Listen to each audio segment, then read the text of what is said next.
নমস্কার শ্রীনিবাস বাবু। নমস্কার নমস্কার। প্রত্যেকবার এসে সিমেন্টের দাম লিখে নিয়ে যাচ্ছেন, কিনবেন কবে? যখন বস্তার দাম 1000 টাকা ছোঁবে। আমি শ্রীনিবাস গুহ। সংসারের দায়িত্ব পালন করতে করতে কবে যে বয়স আর বাজার দর দুটোই বেড়ে গেল বুঝতেই পারলাম না। কিন্তু একটা স্বপ্ন এখনো বুকের মধ্যে বেঁধে রেখেছি। আমার কমলার জন্য একটা বাড়ি বানাতে চাই, আমাদের নিজের বাড়ি।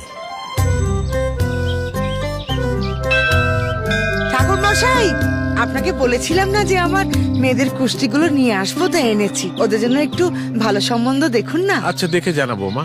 হ্যাঁ, আসি। নমস্কার। আমি কমলা, আপনাদের ওই শ্রীনিবাস বাবুর জীবন সঙ্গিনী। জানেন, আমার একটাই স্বপ্ন, আমার মেয়েদের খুব ভালো ঘরে বিয়ে হোক, ওরা যেন সুখে শান্তিতে সংসার করতে পারে। মা, ও মা, কি তুমি কখন এলে?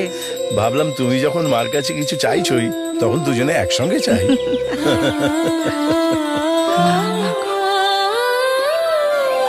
বসো। তা মায়ের কাছে কি চাইলেন শ্রীনিবাস বাবু? চাইলাম তোমায় যে কথা দিয়েছিলাম সেটা যেন তাড়াতাড়ি পূরণ করতে পারি, আমাদের নিজের বাড়িটা যেন এবার বানাতে পারি।